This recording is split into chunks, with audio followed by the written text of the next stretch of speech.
Salamat sa iyo, aking Panginoong Hesus. Ako'y inibig mo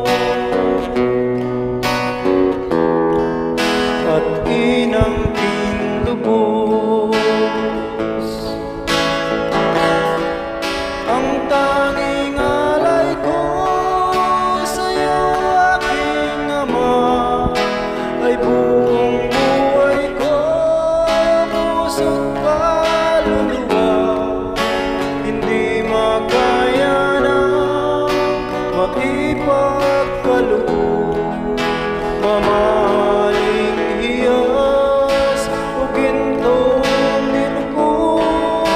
Ang tanging dalangin o Diyos ay tanggapin. Ang tanging alay ko nawa'y gamitin. Ito lamang, Ama, wala nang iba pa. Akong